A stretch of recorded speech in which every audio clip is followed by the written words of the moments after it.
Today I just want to go back to basics and talk about how attachment styles are formed in childhood, who come up with the theory behind the attachment styles, and what are the 4 attachment styles. Hi, I'm Jess.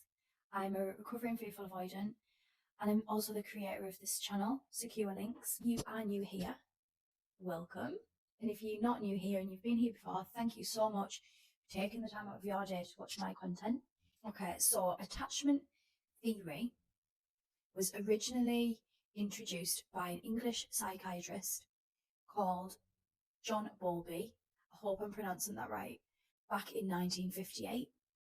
This guy explained that how we attach to our primary caregivers in childhood very, very early on, kind of like 0 to 3-year-old, that kind of age, can be influenced in later childhood. And if there's any kind of big traumatic events that happen in your life, it can alter your attachment style. Default attachment style is formed around that age. Ultimately, it's formed by how we attach to them caregivers. How them caregivers respond to us ultimately forms a blueprint in our brain of how we see ourselves, how we see other people, and how we see relationships and connections and attachments with other people. Now, I do want to add that because we aren't born with a set attachment style, this is caused by conditioning of our environment, of our upbringing. This ultimately means we have the power to change our attachment style if it's an insecure one.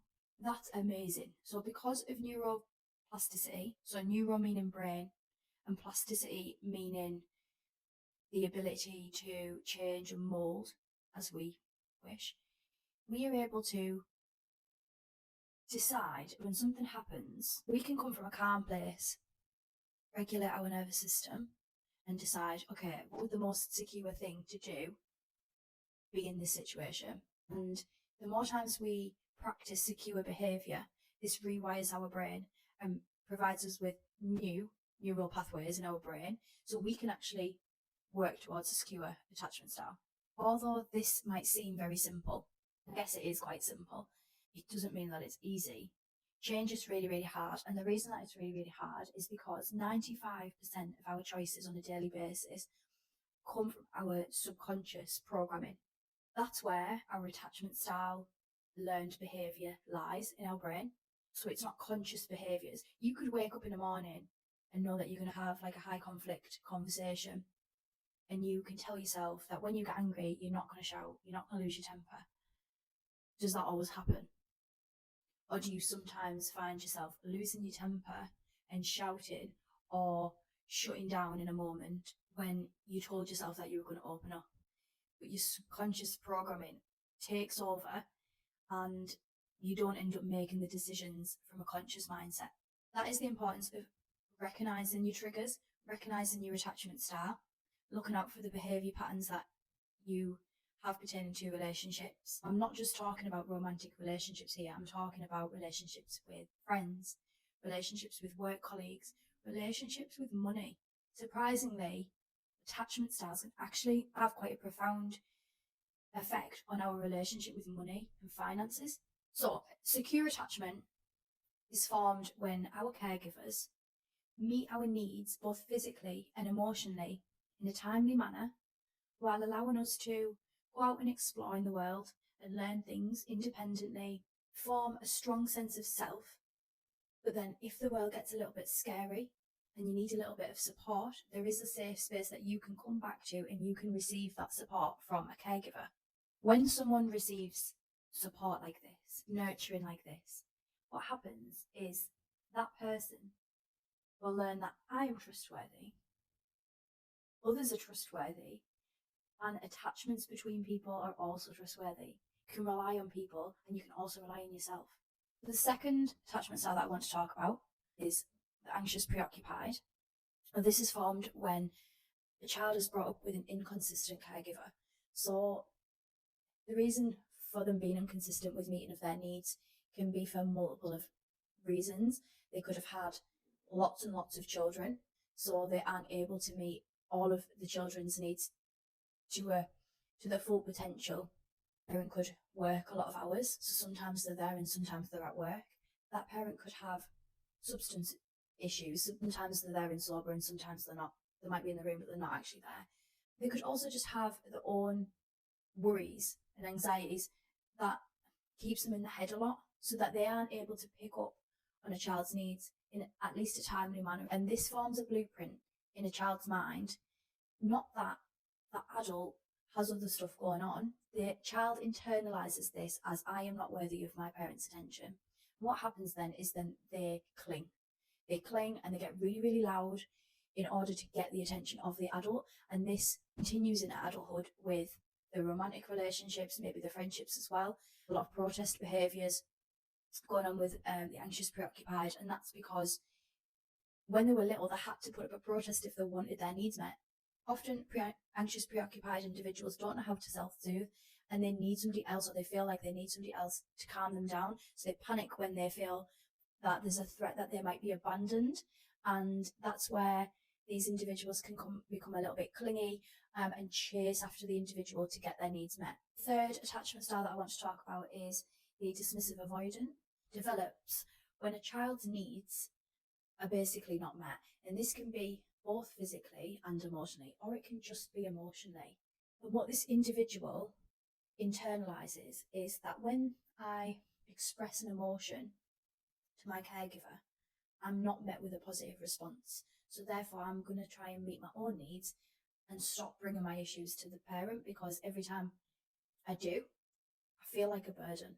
And I feel like it's safer to keep these emotions inside. A lot of people with dismissive avoidant attachment styles don't think that they had a neglectful childhood, but it's things like the child is really, really excited to go on a school trip, and they have the consent form and they take it home and they give it to a parent, and then all of a sudden the parent just takes the paper off them, dumps it on the table, and the child kind of feels like, oh, right, okay, and it kind of invalidates how they feel, because their excitement is not shared in that moment. And then the next day before they go to school, they ask the parent, can you sign that consent form for me? I need to take it in. And they're met with an eye roll or a sigh, or, you're always getting in my way when I'm busy, that kind of attitude. And when you're constantly made to feel like a burden due to your own emotions, what happens is it's safer to suppress your own emotions.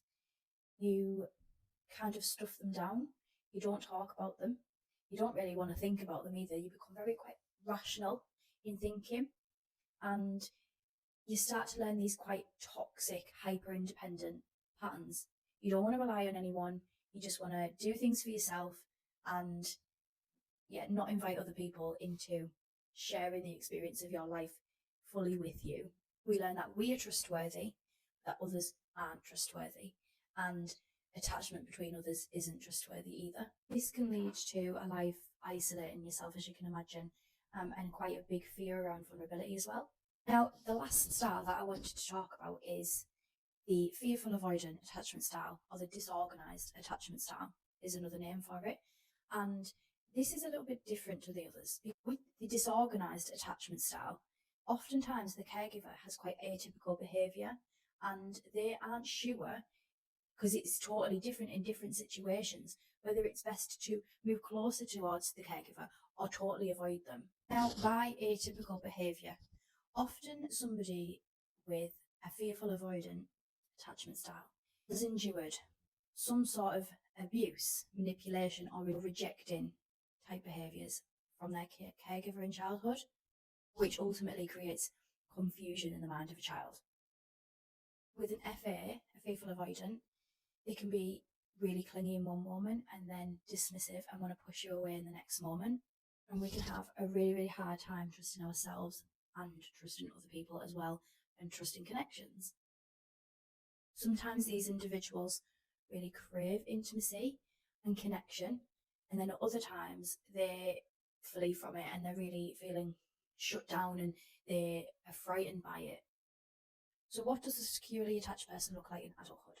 Securely attached person can co-regulate with somebody else, can be vulnerable with somebody else, can let them in, tell them, their fears and vulnerabilities, and ask for their needs to be met in a healthy way. If that other person is unable to meet their needs, they are able to self-soothe as well, and they're very good at setting boundaries and keeping boundaries for themselves because they understand that other people's behaviours have nothing really to do with them. They're just not compatible for them if they're not meeting their needs. They show healthy conflict resolution techniques.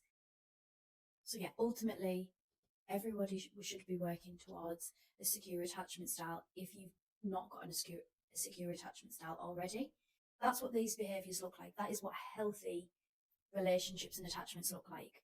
We let people in, and we can rely on other people, but we can also rely on ourselves to show up for ourselves when we haven't got other people around to help us in moments of need. I think that's going to be it for this video today. Thank you if you've got to the end of this video, for taking the time out of your day to listen to me. And I hope you took something away from this video. Have a lovely day, and I'll see you soon in my next one. Bye.